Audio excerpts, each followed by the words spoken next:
Judge James Payne.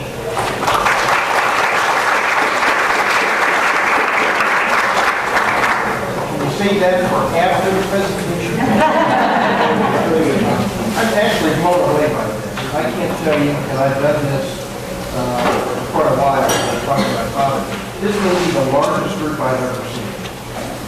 And I don't know what that means. I don't know if it means there's a real interest in this. If all the other sessions are full.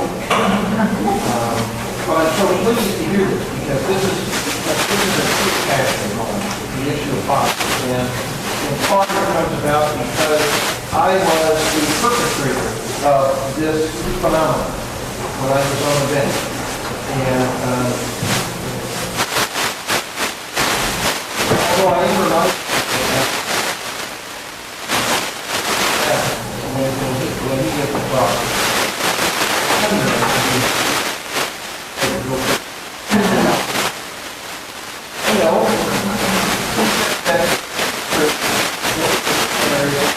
that all of the saints sit in the front row and all of the sinners are in the back row. I got volunteers too.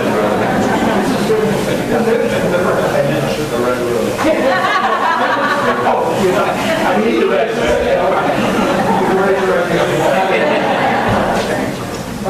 This is about finding problems. I think it's a presentation. What I found toward the end of it, or halfway, start talking about what is it that some of you are doing, what are the new experiences in finding problems. A national initiative that recognition by every state, virtually every state in the Carolinas has located poverty. Virtually every state is struggling with how to improve it. Particularly at the time when the federal government is spending more and more time trying to encourage and support this initiative, and that is finding problems. My experience on the bench was that Indiana, we're doing a better job. We have a number of grants and we have a number of things we're doing. But my experience on the bench was that fathers were virtually ignored. And I allowed that to happen. It was not unusual in my court, particularly in the 80s, that we would get all the way through a chin case. We call them chin cases, an abuse and neglect case. We would file a termination and then try to find bail. Literally. It was that pervasive and it was that perverse that we did not see that as an important element for a whole host of reasons. So this was my trip here again. I just wanted you to remind you of how challenging this is to get here, particularly in the airplane. This didn't happen to you? It's a real picture.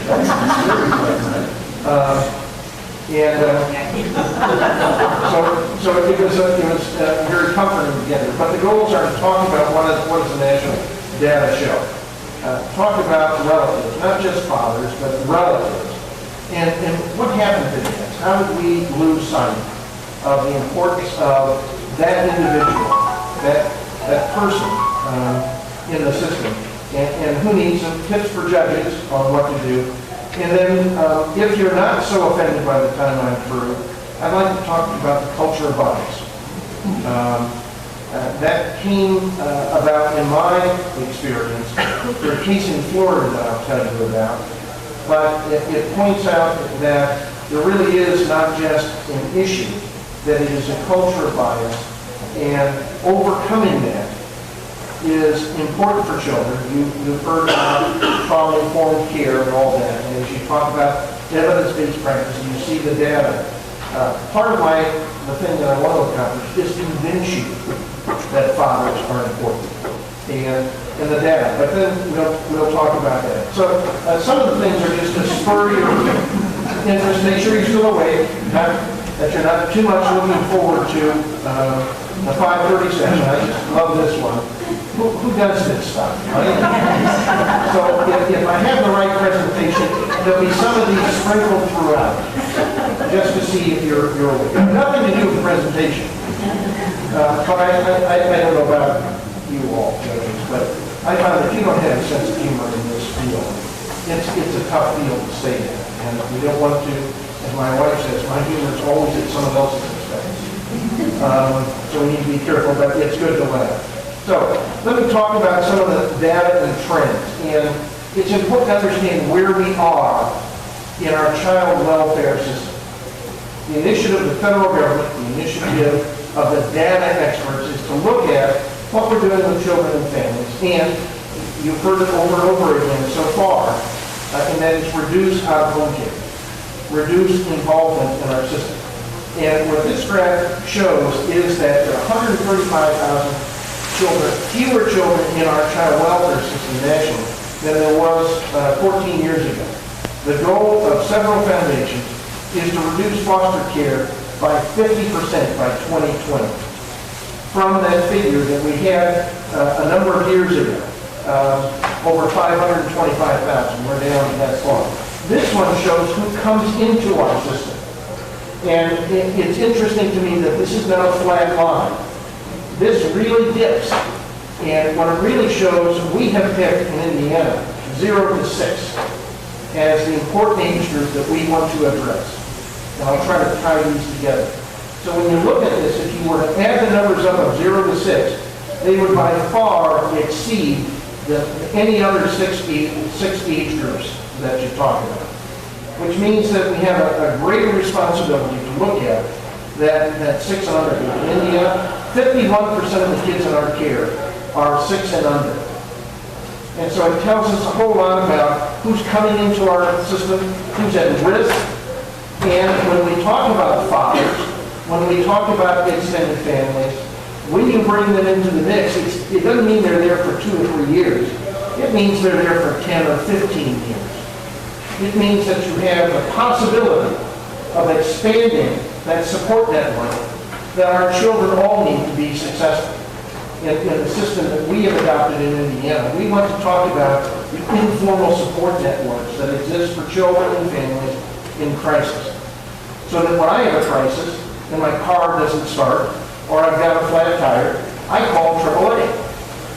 And I have other formal support networks, for instance, health insurance. Right? But our families don't have these formal support networks. They have somebody they know down the street who can jump the car for them. And somebody they know that when they're stuck somewhere, they can't get home, they get the kids from school, to be there but for purposes of supervision, so that we don't show up and remove their kids because they're not there. They know that, so they have somebody they can call. Who are the informal support networks that families and children particularly need? And when we get the father and the extended family, we expand that for an extremely long period of time. This one shows who stays longer in the system. And this shows that kids younger tend to stay in the system longer. Understandably, because when we get to the issue of termination, often we will terminate the younger kids before we do terminate the rights of the older kids. So they tend to stay longer. But we now know they come in more frequently by age group, and they stay longer by age group. Again, the importance of fathers in the system. This is the likelihood of re-entry is per 1,000. And you see again, the most likely group to come in is those who are under 1 year of age. Again, pointing out, finding fathers and addressing the father issue early is important. And this is the racial makeup, which was even more fascinating. Brian Samuels, the Associate Commissioner of HHS, put this together. And what you will see in here, and I don't have a little thing, but if you look at the yellow, in the Hispanic population, even with an increasing population, has remained pretty constant in our system. The Caucasian, white, non-Hispanic, as only the feds would call it, has gone down that kind of, what color is it? Orangish, okay? But the blue one has really gone down.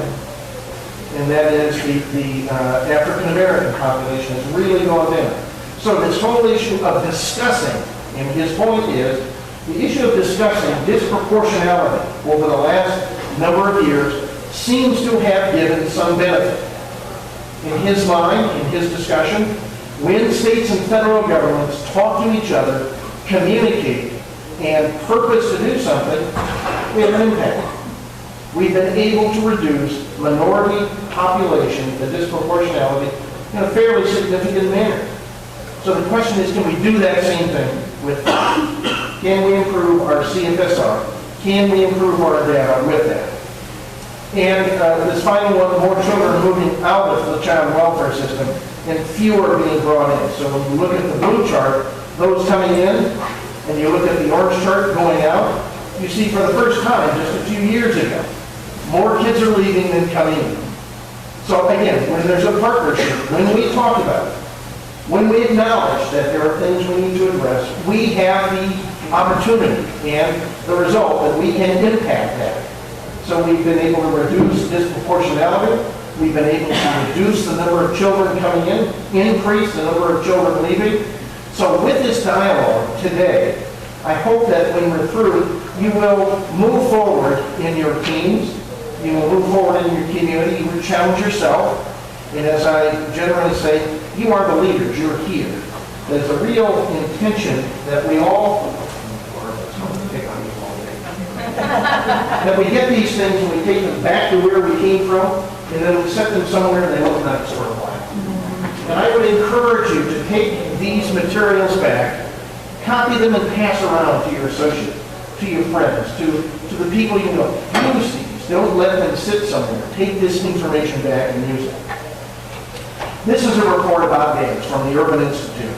They looked at a study of 2,000 case children removed, and you see the data where they talk about 88% of the agencies had identified the father.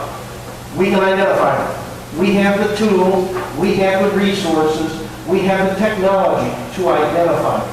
We have the other issues that require us to do that when they apply for TANF. We have the Title IV court. So we can identify the fathers. In this case, while they identified them 88% of the time, they only contacted them 55% of the time. The fathers only visited the children 30% of the time, and they expressed an interest in the children living with them even less. So does that speak about our dads? Does that speak about fathers? Does it speak about the male gender? Ladies, don't answer that.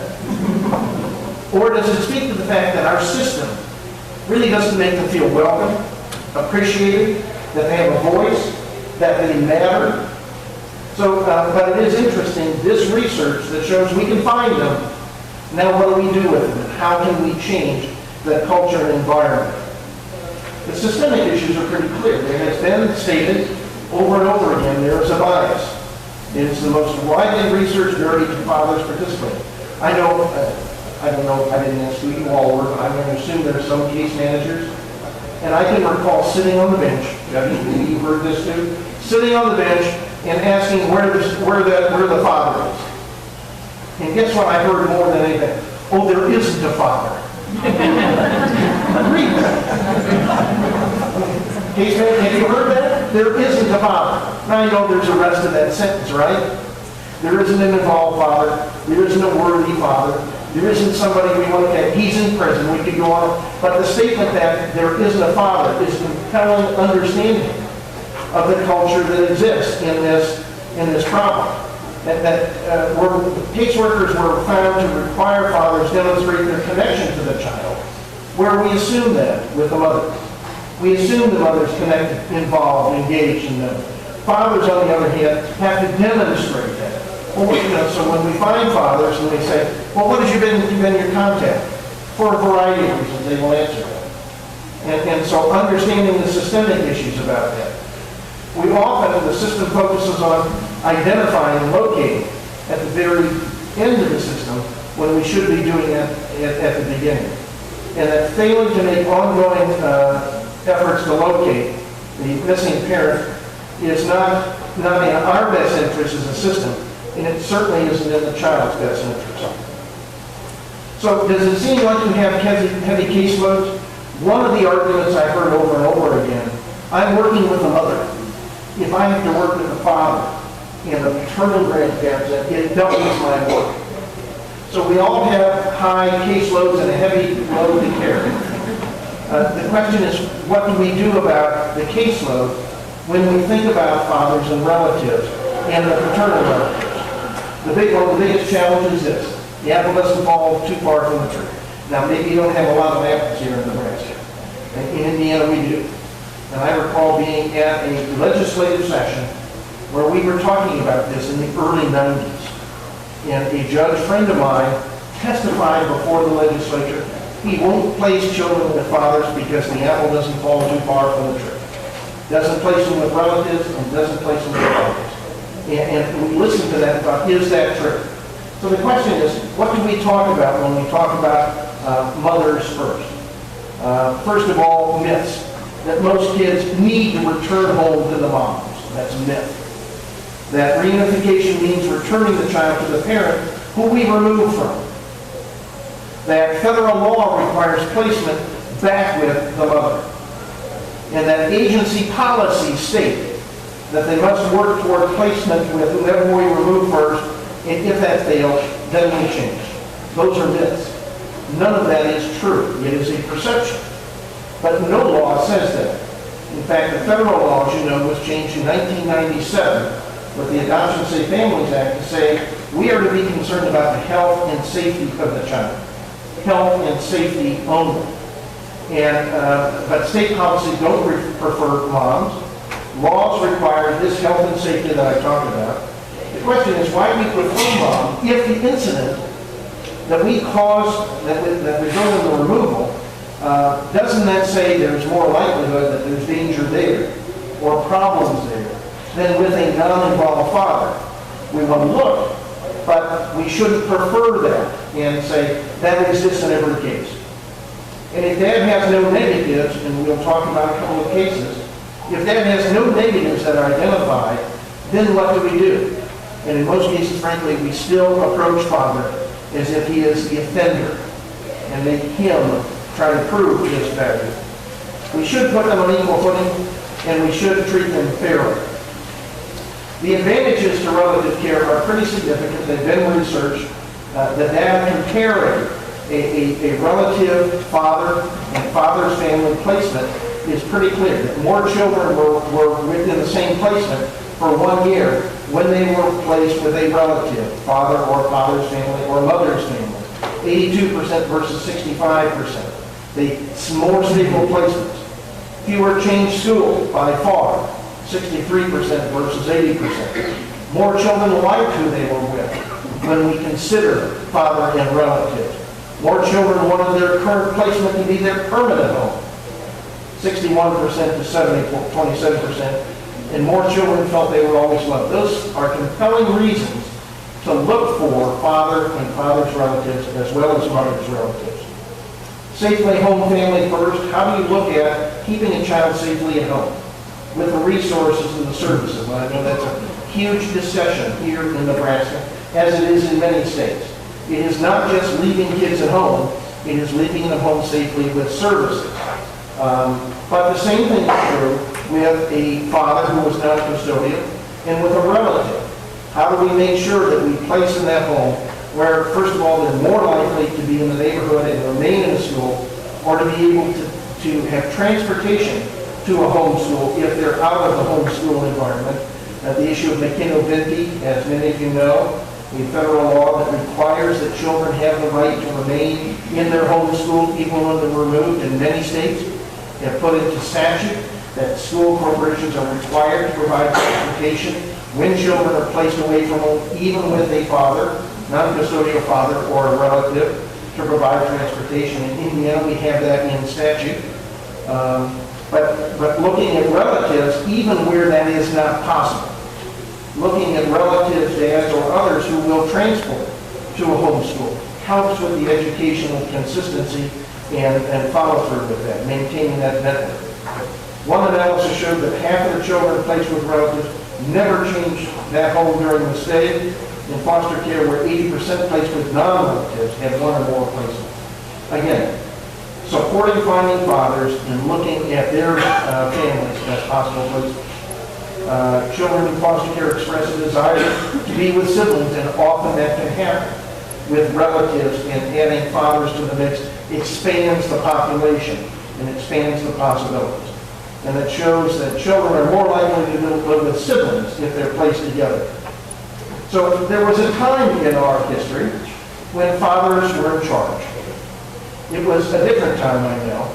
You know, we look at TV in the 50s and the 40s and the 60s when dads were there and in charge, but then things changed with the music, with movies, social services, and the decisions that we often made, laws supporting the actual single parenting and leaving dads out of the mix because often there is this placement with mothers, and dads were okay with it. Part of the problem was that dads got that message, and they missed the message about how important they were. So you know, people did things differently then. They started changing and not looking at what was the best support for kids and the best way for safety to occur for everyone. So how did we get into this? Well, it just happened and we didn't fight about it. It's easier for dads to accept what happens to them than it is to resist. It's easier to sit back and do nothing than to stand up and be counted. It's easier to be quiet than speak up. So dads got this message, and it's easier to complain than to act. So it was very comfortable to come into court and complain. Well, she moved and I didn't know where she was. She wouldn't let me visit. I wasn't paying support. We've all heard these kind of things. That dads use as excuses not to be involved and engaged. But once you're in it, you don't get out. So the family-involved system, our family-involved system, are complex even for the best of us, much less for a non-engaged father for whatever reason. The divorce, paternity, delinquency, abuse systems are independent often. Many courts are going to the family court model, where in Indiana, while we don't have a family court, we put on our statute that when there's an abuse and neglect case, we combine the paternity case and the divorce case and other cases that are involved with family and parent issues. For instance, we may even combine a drunk driving situation that creates conflict and problems with transportation. Combining all of those together, but as long as they're separate, we leave our families, particularly our fathers, going from one court to the other, particularly when we add into that, too many of our fathers are involved in criminal courts. So they're hard to understand, they're hard to be engaged in, and frankly, they just wear people out, and particularly wear fathers out. So human nature says, if it's a problem, I won't be engaged and I won't be involved. So how do we overcome this? How do we start to look at this? Support is building. Your participation, again, I'm blown away by the number of you here, indicates that this is an issue. It's a data issue because the feds measure it, and we've got to address it. But it's really a matter that we're coming to understand now that this expansion of adults in a child's life is much more important than we ever thought. So again, requirements of the CFSR, that is one of the standards. If you don't know, if you have not asked as a team, get your CFSR and look at the PIP and find out what were the issues in this particular category. Find out in the program improvement plan, the PIP, what the state said they were going to do to address this particular issue. Funding is demanding it. We're measuring it more and more with QAR and two QARs apparently. Should have been QSR. But we're fighting a really challenging battle. We have been doing our QSR now very intensively for 3 years. We have a baseline, and we have 2 years where we go into every one of our regions. We have 18 regions in our county. And we look at all sorts of things, length of time, involvement. We talk to fathers, we talk to mothers, we talk to relatives. Do they feel engaged and involved? We've been able to improve almost every single one of our data marks, except this one. We are measuring our QSR, and fatherhood is the most difficult one we've had to try to move. Because changing this culture, changing this, is going to take time. And I know many of you don't like change. I mentioned that earlier. You may have seen this, but maybe you can help me with this. Would you read this for me out loud from top to bottom? On the count of three. Just start at the top. But read the color. Okay? Just help me out the first one. On the count of three. 1, 2, 3. Blue, green, red, yellow, green, red, blue, red.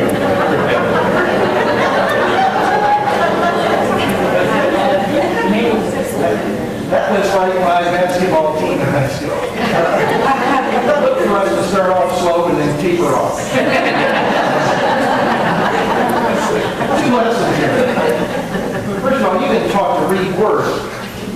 read things that aren't words. So when you see a word, you read it. You started off strong, but then the second thing came up, and that is peer pressure. Right? I mean, someone may have said a different thing, and you thought, oh, did I get it right? And toward the end there, no one was saying a word. I haven't had anybody in the years that I've been get through this. Because we are creatures of habit. We're human beings. We tend to get in a routine. We don't like change, and we're challenged by it. What I'm told is the right brain do a better job in this than the left brain folks. But nobody does a very good job because we like to do what we're used to. And asking people to start thinking about fathers, start thinking about bringing in relatives, aunts and uncles and grandparents, is a whole shift. That's not what we normally do. So are you being asked to take things differently to a different height to improve this data? Because when you put these together, you can't just build it halfway. You either, I love these pictures. There's one I did not give you. There's a guy sitting there and said, would you want this job? There's a guy sitting there in a target range holding it over his head. That's a job I don't want. I forget what I was talking about. Oh, okay. We're being asked to change and to do things differently. So why should we bring dad into the mix? Why should we? Compared to living with both parents, living in a single-parent home doubles the risk of a child who suffers physical, emotional, or educational neglect. The research is very clear on this. We don't like to talk about it because it's pretty convicting, and this is where I offend everybody. This is not about single parenting. It's not about choice of parenting. It's not about choice of lifestyle. I'm a child advocate. That's what I care about. And for children, having two parents in the home makes a difference. Having two parents married makes a difference. Children in homes without a father are 5 times more likely to be poor. The toughest job in America today is not a caseworker, not a judge, it is a single parent. And children lose in that battle. They are left out when there are compromises to be made in that. Does this include stepfathers in the home? Yes. Yes. The research is real clear, too. Now, I'm not going to get into that issue because that talks about other issues. But there is research. Research, I don't know if it's on this one. One of the research that I saw said that a single parent mother with a college education, the children are more likely to be in poverty and to be abused than two parents married and without a high school education. And so this is the marriage issue that I want to get into. It's the issue of dads and making sure they're involved and engaged and participating. Fathers are absent from the homes of about 75% of the children placed in foster care. So the data just screams out to us that some of the data needs to be evaluated more. Youth from absent father-absent homes are more likely to be in poverty, have emotional behavioral problems, substance abuse, incarceration, problems at school. We know this because we see that happen. We saw some of that this afternoon. We know that, but addressing it. In contrast, having a close relationship with father is linked to higher self-esteem. These are all research-based. Higher self-esteem and lower depression rates in adolescence. Increased father involvement in activities linked to better academic performance and behavioral issues. Involvement substantially lowers the likelihood of later maltreatment. If they have been maltreated, the risk of fathers engaged and involved lowers the repeat maltreatment rate. And children with highly involved non-resident parents exited foster care. So even if they don't go with a father, if that's not where the placement is, where we have a non-resident father engaged and involved, foster care happens, the release from foster care happens quicker. Another reason to just engage them. But there are problems with locating the fathers. First of all, it doubles the resources and doubles the work. We're not only offering services to the mother, but now to the father, maybe to the relative. But we have doubled the placement options. We have looked at reimbursement happening. That it improves failed abuse, or it encourages failed abuse and neglect cases and PPR cases that if we work too late at finding fathers, it's like starting over. Foster permanency is closer if we locate fathers sooner. And again, it is the biggest prejudice we have. Not finding fathers prevents the child from maintaining or establishing those connections that they will have throughout lifetime. Whether we get them permanency back with mom, whether we get them somewhere else, having that lifetime connection. I don't know how it is in Nebraska. I know when I was on the bench, when kids turned 18, they wanted out of our system. It's called aging out. The average state ages out 11% of its children without permanency, without going home to mother or father, without adoption, without guardianship. The average is 11%, state and national. And that screams to looking at how can we reduce that 11% by looking at that half of the group that we have tended to ignore, and that is fathers. It deprives the court of important information. Not finding fathers means the court doesn't have the information that it needs, particularly when we bring that information later on. It would have been nice to have that before. In our state, I'm responsible for child protection system, for the child level, and we have combined child support with that.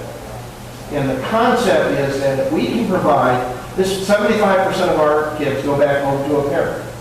And the goal is to create some financial stability by combining the child support issues with our child protection issues.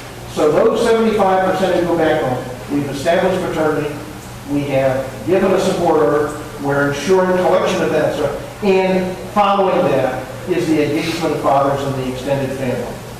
Not finding fathers means we delay the case because often we then start to find them when it's much later on in the system and we're past the point. So teamwork is always the answer for difficult problems. I hope you've heard that message about partnerships and collaboration, your teams that just met. Because when we do that with the agency, the courts, the guardian ad litem concept, everybody focusing on not just this child in this particular circumstances, but the length of time and the pressure that will exist when we start looking at the extended families. Because this is partnership, right? There must be a better way to paint a pool rather than from the bottom up. But they chose this one. So, but dads need programming and services.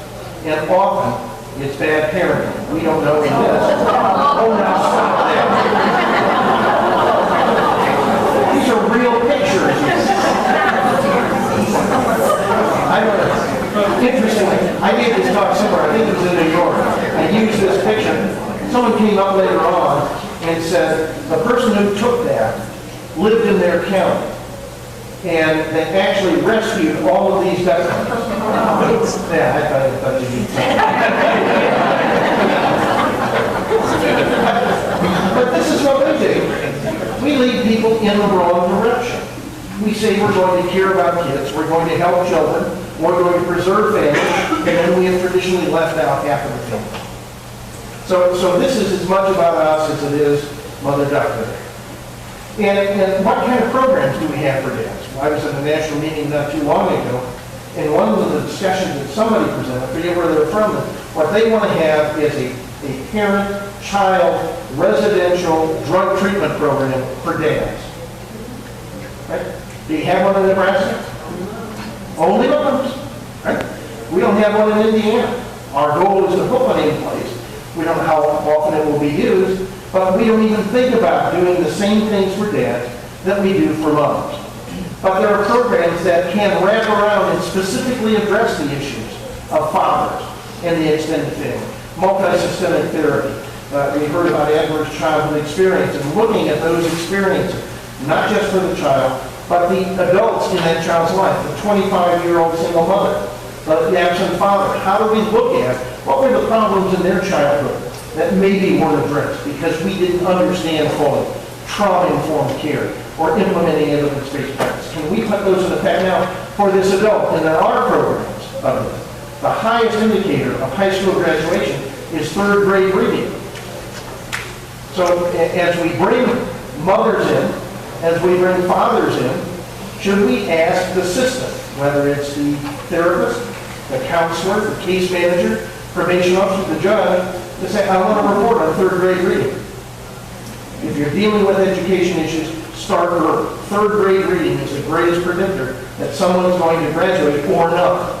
So do we find that out? Can we get an extended family that can help with this reading at the early stages, again, 6 and under? Motivational interviewing training, adult effective functioning skills, specifically addressing fathers and fathers' issues. Looking at all these things. There are programs that we can say are directly related to fathers and encouraging fathers and supporting fathers in their work. Child-family team meetings, bringing the family together. In Indiana, we started some years ago, about 6 years ago, what we call child-family team meetings. And we heard about this around the country, and it's really exciting stuff. To bring everybody in, to bring the family, mother and father, their family, the support network, the teacher, the coach, an important player to bring them in. And what we heard was every state was doing that at termination, right? At the back end of the system. What we do is we require within the first 48 hours that we have a child in our care, that we have a child family team meeting, that we look for the fathers, we get relatives input, we have this meeting and call them together so that we start to engage them early. We're thinking about them early. Intensive family preservation.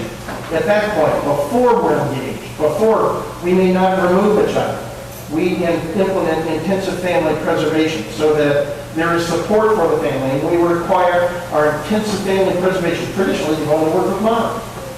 We've required our intensive family preservation folks to be prepared to work with dad. They have to report to us how many fathers are they engaged with. Same thing with reunification. Reunification is not with one party, it's with the entire family. We look at data and metrics. We keep this data. We view it on our QSR, and our managers, our case managers, are looking at this data and managing so that they talk to the case manager. We've even had, Indiana's gone to almost entirely performance-based pay raises. It started a couple of years ago. Our governor said, we're not going to just give everybody a 2 or 3% raise. It's based upon evaluations. And we were told, figure out what you want to measure. If you don't measure, it won't change. If you do measure, you better reward it. So in our performance evaluation for our case managers, one of the data we look at is how many fathers are you finding and engaging on your caseload. So if they're doing well, then they do a nice check mark.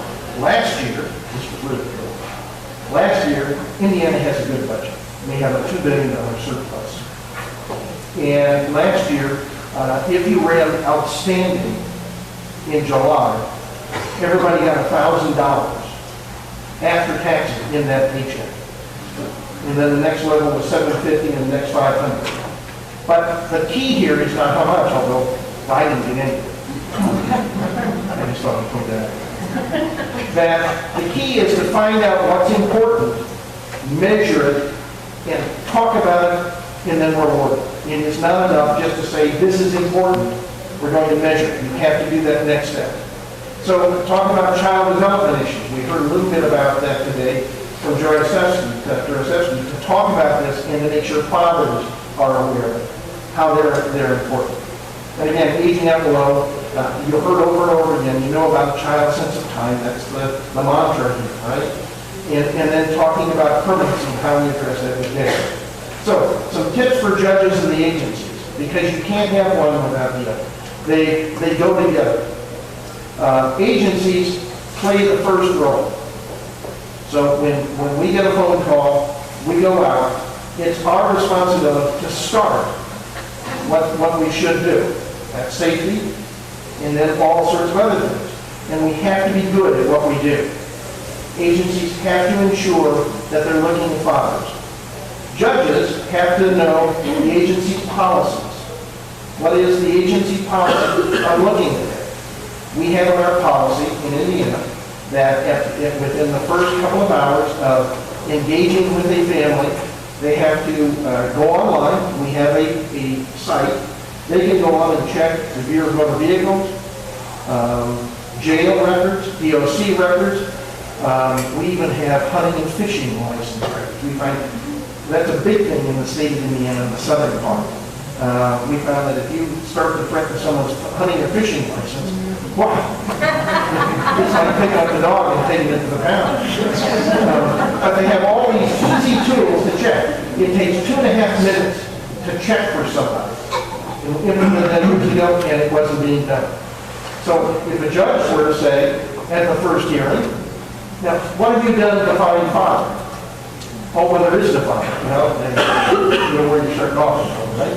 But what have you done? Ask that question. What have you done to find the father? We have to follow the law, and all sorts of laws require us to do that. CAPIC from 1974, the Adoption Assistance Act of 96, ASPA, Fostering Connections, the Child Welfare Improvement Act of last year, all require the agencies to find fathers. And after 25 years, we're still lousy at it. Reasonable efforts finding. Judges are required to make reasonable efforts finding. And I will go through that training with you. But if they ask the question, where is father? And they don't get a good answer, should they, you want to get someone in your court trying to negotiate on a reasonable effort, find a couple no reasonable efforts findings, send it to the agency head, send it to the governor. I'm just brash enough. I used to send it to the federal government. And within a day, I have someone in the court saying, okay, what do we need to do? Reasonable efforts findings are important findings because they set the tone and direction. Making the policy to practice. Don't accept anything else.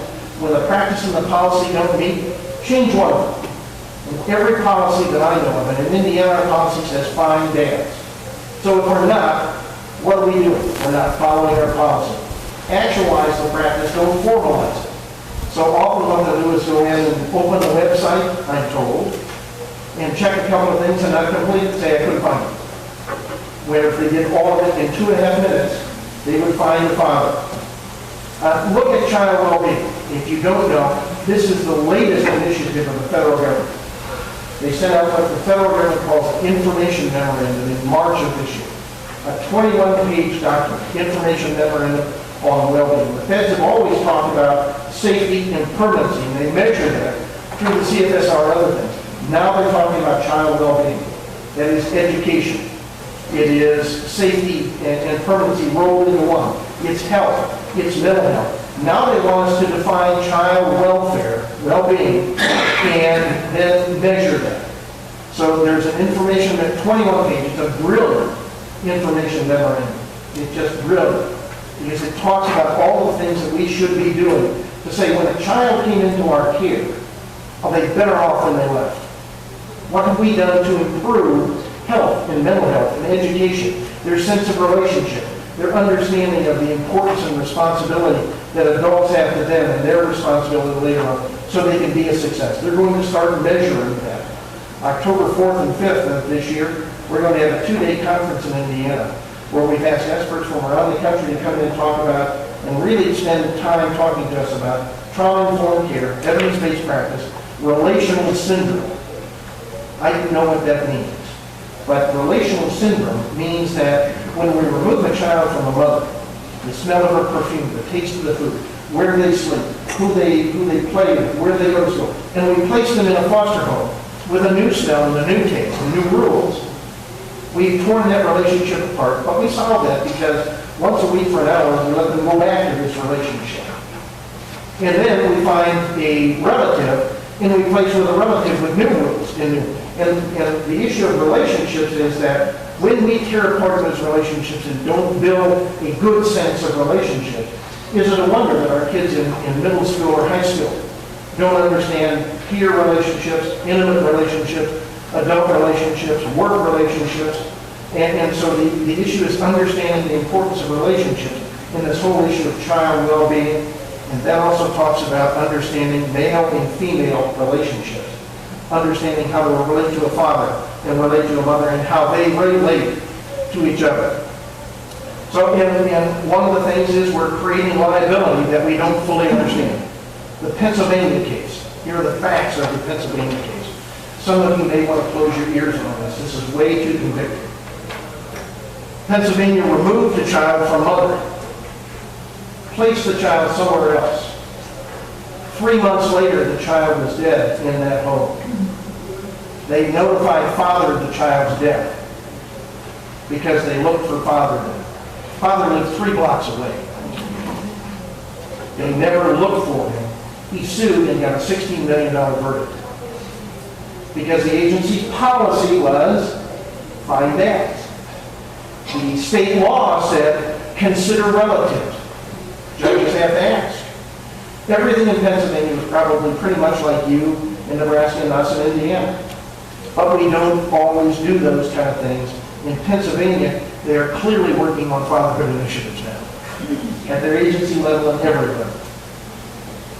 So why not find dads? Well, it doubles the workload. If you find them, then you have to declare them, and then you have to approve them, and then you have to provide services for them. But it provides a placement that may not cost the state. It may not be the perfect placement. I heard someone today say, I forget what it was, it doesn't have to be perfect, but it has to be good enough. And what we tend to do with fathers is demand that their placement be better than the others and hold them to a higher standard. They can help reimburse us for the cost of care, particularly when we combine the attorney of the divorce case and the support orders in effect. If we don't, then we have this failed dependency and TPR cases. When it's done too late, it's like starting over, and we can close cases sooner. So how do we do that? I've talked about the agency doing it first. It is the agency's primary responsibility to make sure they're doing these things. But in court, what I think judges should do is ask the parent, where is the other parent, the non-custodial? If someone's not there, find out why not. At the first hearing, put them under oath. In our state, we have a document that has to be filled out, and that is a genogram, a family tree, where the people in their own handwriting are supposed to fill out who is the father and where is the father and who are the grandparents and the aunts and the uncles. So bring that into court and put it on. I can't tell you how many times I was on the bench and mom named this guy. We went through it and had one guy. And we had another one. And that delays things. So put them under oath and make sure they say, are you clear that this is the father? Have the agency attorney do it or have the court do it. But have someone in court at that first hearing identify clearly on the record who is the father, again, the genogram, and ask at every hearing if necessary. This is one thing they try to teach when they talk about ICWA, the Indian Child Welfare. Ask every time, is there tribal involvement, or is there a need for us to contact the tribe? When was the father last seen, heard, or contacted? Ask these specific questions of whoever was involved in this child's life. When was the last time the family was contacted? Again, do the searches. I've had the fishing license here. FPLS, Family Parent Locator Service. What that is, in the maternity system, the 4D system, there is a Family Parent Locator Service that the feds have available that taps into 12 different federal databases of employment and all sorts of other things. Under the the Adoption and Safe Families Act, Section 425 allows the child welfare system to have access to the Family Parent Locator System. So if that isn't happening in your state, then someone needs to get together with the agency and a Title 40 court, if they're not the same, to get them to communicate and give access to the Family Parent Locator Service. It's a tremendous tool to find people. So again, ask at the first hearing, put it in writing, and at all hearings, and make sure, get a picture of the father. Put it in the file. We talked about this back in the early 90s, that what judges should do is make sure they have a picture of this child on their file, if they still have a paper file, on the jacket, whether it's on the outside or the inside, so every time they open that, there's a picture and a reminder that this is a child we're talking about. Do that same thing with the father. If the father's not in the courtroom, why not? Whether it's the first hearing or the 5th hearing. Find out why not, or get that electronically. And consolidate the paternity and the divorce case. Don't make them chase different systems. I always admired and envied the small county court judges where they heard everything. It was all there. In my court, we had the juvenile court, there was a divorce court, there was a paternity court, and there were other courts in a large jurisdiction. So we put in statute to get them together, get all these together, because the other thing that we typically do, at least we did in Indiana, was we get through our abuse and neglect case, and it's time to get permanency for dad. So we require dad to go to the divorce court or the paternity court, to find a lawyer, to pay a lawyer, to file a petition, to hear the same set of facts we already heard when we could do that at one time. And then the juvenile court, with all of this information, that they've had the reports and the recommendations and the representation, if they make that decision to change custody, we get them together and do that at the same time. Manage to the data. Ask for the data in your local jurisdiction. Make sure that you know what the data shows. Train the caseworker and particularly the supervisors. In our system, because we are paid for performance now with our staff, the supervisors have more control now because they're the ones who are asking these questions and filling out the initial evaluation for performance appraisal. So make sure the caseworkers are trained by the supervisors. 3 times a year, we bring all of our supervisors, 300 supervisors, for training for 2 days. So they're in training for 6 days in our state. The supervisors are key to all of this. Ensure that there are services to the fathers. As judges and others ask about the services for dads, does this system, will they counsel fathers or will they not? Some won't, just don't want to do that. Ensure that their fathers are engaged and involved. So when you have them there, let them know they're welcome in court and then make sure that they feel that their voice. I can't tell you how many times when I was on the bench that I would ignore dads. They would just sit there and I wouldn't ask them questions. I'd ask mom questions, but not dad. Make sure that they're there and engaged. And again, there are lots of ways to get resources for fatherhood programs. There are the fatherhood initiatives, there's private funding, there's Title 4E and Title 4B funding, fostering connection test funding. The federal government is making a lot of money available. They have targeted $250 million a year, every year for the next 10 years. $2.5 billion they are committed to helping the well-being of children. And they want states to submit grants and talk about how they're going to improve the well-being for children. And one of those issues is finding fathers and engaging fathers. So part of the judicial responsibility is being fair to the custodian parent mom, but also to fair to the child and to the father and his family. Make sure that they are necessary parties and that they have to be there. And hold to the timelines. One thing that all of us need is this accountability to timelines. The guardian ad litem, CASA, your CASA program, need to be asking these same questions and documenting them. Foster placement of father involvement and making sure that we help them. So if we happen to find a father, and if we place with father, how do we support that father in these new things? And we heard Dr. Assessor talk about some of that. And the question from Judge Johnson about what are we doing to make sure that when we place, we support. That the father's family is welcome. In many of our courts, seating isn't a problem, but some of it is. Make sure it's not. And make sure that identified in court. I can't tell you how many times in court I just forgot to identify father or the family in the back row. Meet with the agency heads. Talk about this issue. You can do that in your team meetings here and when you go back to your local communities. Ask for a copy of the policy and find out what the practice is, and the training particularly on finding fathers. Invite fathers' families into court. Make sure the court building itself is family friendly. Many of our smaller county, in Indiana, our smaller county courts are just courts of record and they're used to it. But in our juvenile courts, we're typically not. We have smaller courtrooms. We don't have as much seating room. So bringing in fathers, aunts and uncles, the grandparents, crowds the courtroom and to ask questions, anything that you want to say. Now you've doubled that. So make sure that it is friendly enough that they feel welcome. Hold hearings on time. For judges, this is critical. Make sure that we respect people, whether it's in our system or outside our system, that when we set a case, I hope you have gotten away from what we in the judiciary used to call cattle call, where we set everything at 8:30, and then it depends on who knows the bailiff better on when their case is called. The single most important is the person in the court wins the bailiff, right? Everybody outside the building knows that. Judge is weekly. So make sure that we set timeframes and understand people's need for certainty about the time.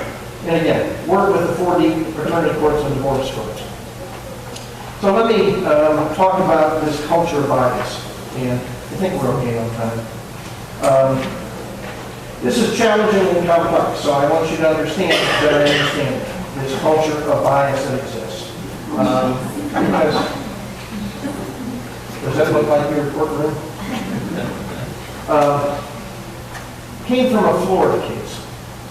In the Florida case, Eileen Monroe, who is brilliant, has written a number of really important papers about this issue of the culture of bias. I never heard of it before I read this Florida case. Just a few months ago, maybe longer than that now, there was a case in Florida, a foster couple adopted a child.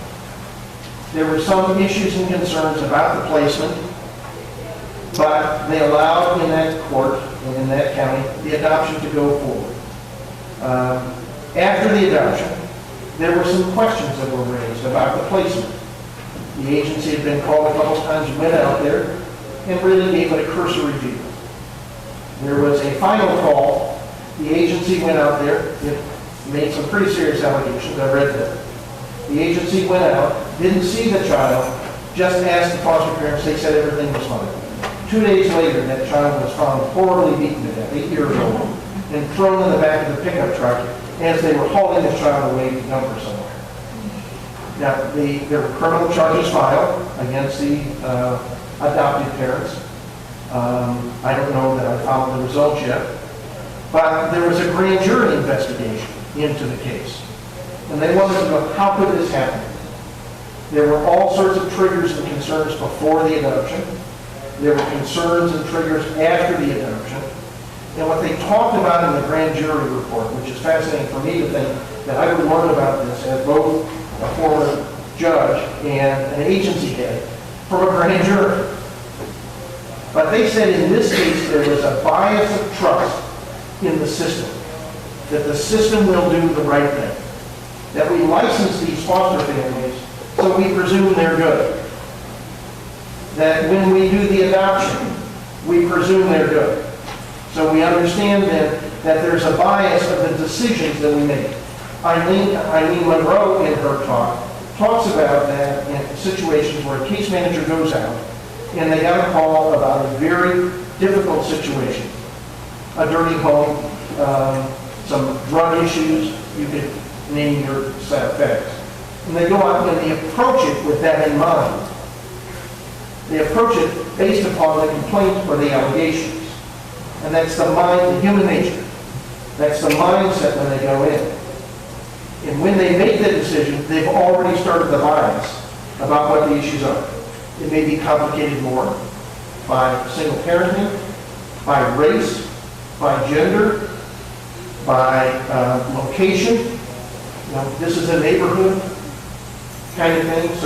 So they start with that bias about this and make a decision based on that. And that it's very difficult for someone in the system to make a decision based upon the set of facts and whatever else they'll consider. And then change that when there are markers along the way that show that it's not appropriate. It's difficult to change your mind once you've made it up. It's difficult to go to your supervisor. It's difficult to write a report to the judge saying I was wrong. I made a mistake. I didn't consider this. I ignored this. And that's what they found in the Florida case.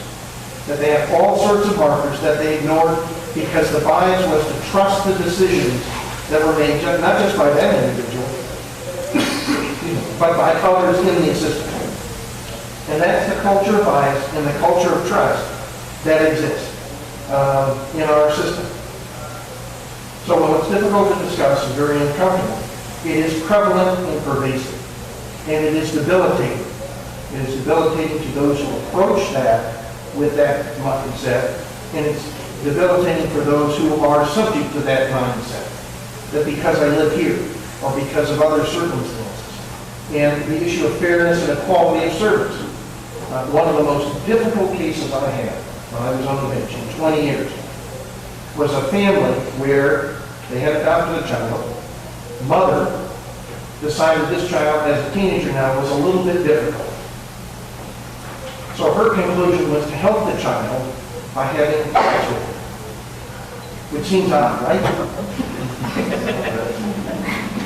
Not my normal approach to life. And it was hidden from everybody until the sister went to school and found out that the boy had talked to his friends and they were the discussion of the school. The next day she came to school drunk.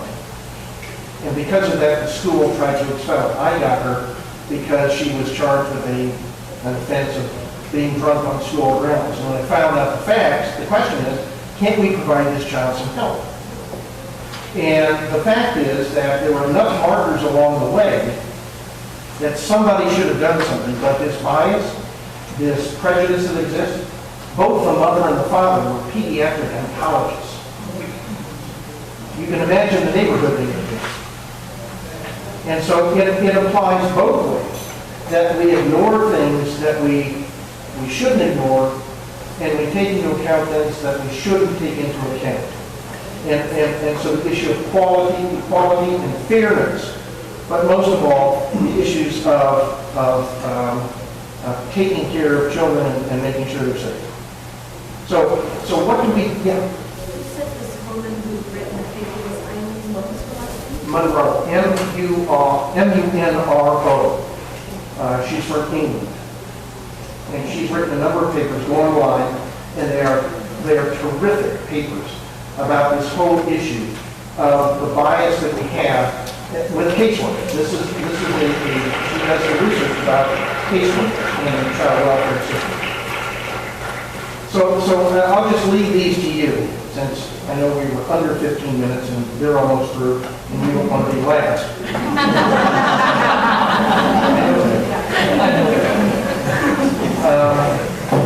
So when you think about this culture of bias, when you think about the Pennsylvania case, where they didn't bother to find a father, when you think about the Florida case, where they had markers along the way, and because of human nature, ignored them, remember what it is that we need to look at and how we need to approach these cases.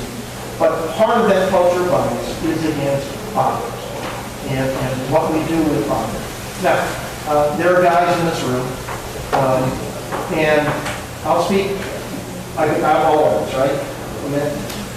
There are a lot of men who deserve this kind of bias, right? I mean, I remember when I used to drive to our city county building and pull down and I used to see this trail of men, typically young black men, going to court. And it just builds. And there doesn't seem to be outrage about it.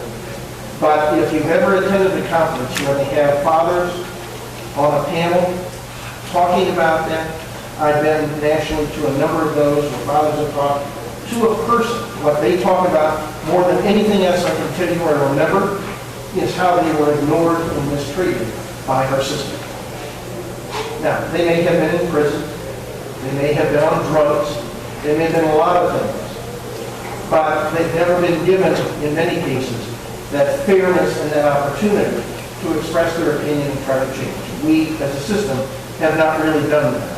But we even approach other non-custodial parents who haven't been in prison, haven't been on drugs, as if they are the second choice.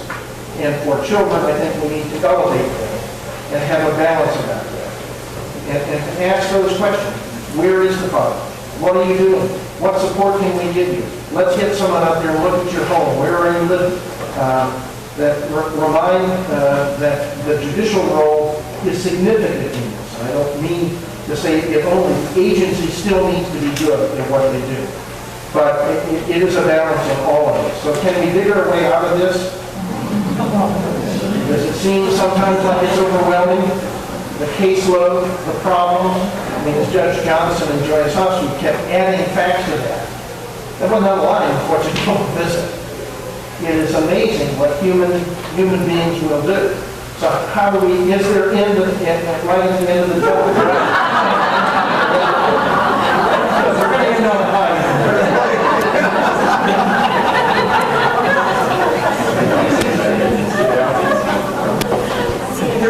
light at the end of the tunnel. If collectively, we will all do our job in understanding the importance of fathers and their families. Remember, it's not just about fathers, it's that whole extended family that provides that lifetime of support and understanding of them. So, thank you. Questions, first of all? Okay. Any comments or concerns? If I've offended you, I apologize. If I've offended you and you leave today and really aggressively find fathers, then I've done my job, and I apologize particularly for the judges. I have so much respect for judges and the things that you have to know and do, and but you're an important part of this, and it is this partnership that will make a difference. So if there's nothing else, thank you so much.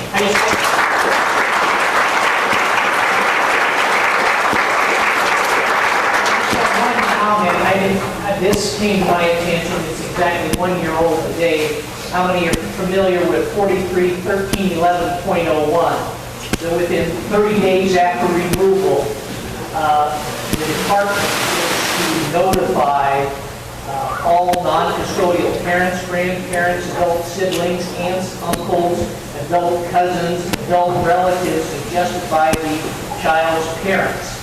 That information to be provided to them within 30 days and also provided to the court. And it was something I'd never seen that. And so I understand that there's some policy being examined on that. But as you said, the pieces are there. The policy is there. It's the implementation and being sure that it's followed up on. So thank you once again, Judge.